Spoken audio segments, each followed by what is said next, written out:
అందరికీ నమస్తే. నేను Aruna. Welcome to our channel Aruna's kitchen. ఈ రోజు మనం రుచికరమైన చల్లగా క్రీమీగా ఫ్రూట్ కస్టర్డ్ ని ఇంట్లోనే ఎలా ప్రిపేర్ చేసుకోవచ్చో ఈ వీడియోలో చూపిస్తాను. వీడియోని స్కిప్ చేయకుండా ఫుల్ రెసిపీ చూడండి. ఈ ఫ్రూట్ కస్టర్డ్ రెసిపీ చాలా క్రీమీగా, నోటికి తీయగా, కడుపుకి చల్లగా చాలా బాగుంటుంది. పిల్లలకి పెద్దలకి అన్ని వేళలా ఇష్టమే ఈ రెసిపీని. సింపుల్ ప్రాసెస్ లో ఎలా చేయాలో చూపిస్తాను. ముందుగా నేను 1/2 లీటర్ పాలు తీసుకున్నాను. మీరు వేడి చేసి చల్లార్చిన పాలైనా తీసుకోవచ్చు. నేను ఈ కడాయిని ఒకసారి క్లీన్ చేసుకొని దీంట్లోనే పాలు అనేది వేడి చేసుకుంటాను. ఎప్పుడైనా మనము కొంచెం స్పెషల్ రెసిపీస్ చేసేటప్పుడు పాలు వేడి చేయాలంటే ముందుగా గిన్నెని మాత్రం కొంచెం తడిగా ఉంచుకోవాలి. అలా ఉంచుకోవడం వల్ల పాలు అనేది కింద అంటుకోకుండా ఉంటుంది. ఇలా కొంచెం వేడైన తర్వాత గరిటతో తిప్పుకుంటూ పైకి వచ్చే మీగడని కలుపుకుంటూ లోపల పాలను వేడి చేసుకోవాలన్నమాట. దీంతో నేను 2 గరిటెల పాలని కొంచెము పక్కకు తీసుకొని పెట్టుకుంటున్నా.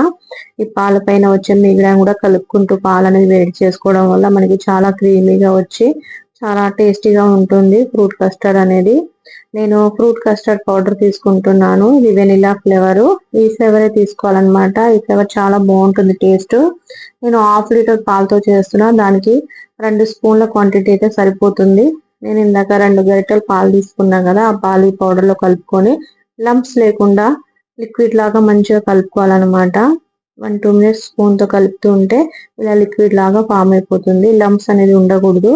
ఇలా కలుపుకొని మరీ వేడిగా ఉన్న పాలలో అయితే లంప్స్ అనేది వచ్చేస్తుందండి. అందుకే కొంచెం చల్లారిన పాలే ముందు పెట్టిన తర్వాత 1-2 మినిట్స్ కాచి చల్లార్చుకోవాలి.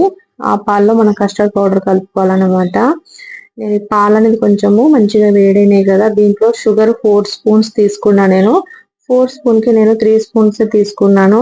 మనం ఇందులో ఫ్రూట్స్ యాడ్ చేస్తాం. ఫ్రూట్స్ లో స్వీట్ అనేది ఉంటుంది కదా, ఇది కరెక్ట్ గా సరిపోతుంది. మరి ఎక్కువ షుగర్ వేసినా కూడా ఎక్కువ స్వీట్ అయిపోతే తినలేం కదా. ఇది కరెక్ట్ గా పాలు అనేది బాయిల్ అయింది. దీంట్లో మనం ముందుగా కలుపుకొని పెట్టుకున్న కస్టర్డ్ లిక్విడ్ ఉంది కదండి, కస్టర్డ్ పాలు, దీన్ని కలుపుకుందాం. ఇప్పుడు మళ్ళీ స్పూన్ తో ఒకసారి మొత్తం కలుపుకోవాలి.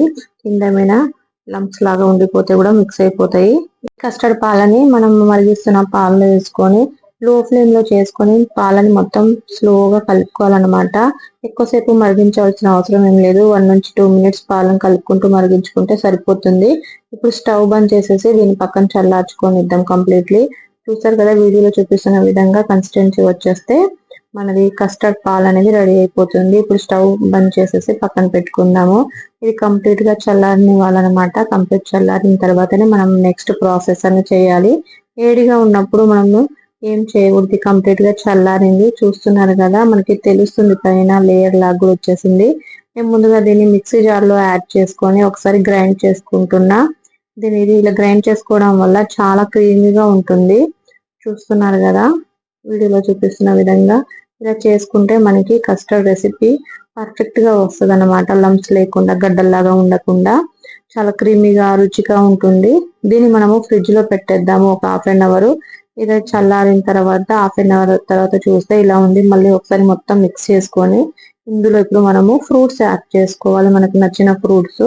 నేను ఒక బౌల్ యాపిల్, ఒక బౌల్ దానిమ్మ గింజలు, అలానే red colour grapes, green colour grapes, కొన్ని బనానాస్, మీకు నచ్చిన ఫ్రూట్స్ ఏదైనా యాడ్ చేసుకోవచ్చు. వీటినన్నిటిని కొంచెం చిన్న చిన్న పీసెస్ కట్ చేసుకొని వేసుకోవాలి. మొత్తం ఒకసారి కలుపుకుంటే మనకి ఫ్రూట్ కస్టర్డ్ అనేది రెడీ అయిపోతుంది. చాలా మంది ఈ ఫ్రూట్స్ అని మిక్స్ చేసిన తర్వాత ఫ్రిడ్జ్ లో పెడతారు. ఇలా పెట్టడం వల్ల ఫ్రూట్ లో నుంచి రిలీజ్ అయ్యే వాటర్ వల్ల ఇది మొత్తం పల్చగా అయిపోతుంది. కన్సిస్టెన్సీ అనేది ఇలా ఉండాలి. మనం తినేటప్పుడు ముందుగా మనం ప్రిపేర్ చేసుకున్న పాల కస్టర్డ్ ఫ్రిడ్జ్ లో పెట్టేసి తినే ముందు ఇలా ఫ్రూట్స్ తో సర్వ్ చేసుకుంటే చాలా బాగుంటదండి. ఇలా ట్రై చేయండి మీరు. పిల్లలు స్కూల్ నుంచి రాగానే ఏదో ఒకటి అడుగుతుంటారు కదా, అసలు క్లైమేట్ చేంజ్ అయిపోయింది, ఎండలు ఎక్కువగా ఉన్నాయి కదా, ఇలా రెసిపీ చేసి పెడితే చాలా చల్లగా తీయగా ఉంటుంది. ఇది చాలా హెల్తీ రెసిపీ అని కూడా చెప్పొచ్చు. పండ్ల పాలతో చేస్తున్నాం కదా, మీరు తప్పకుండా ట్రై చేయండి. మీ అనుభవాన్ని కామెంట్స్ లో చెప్పండి.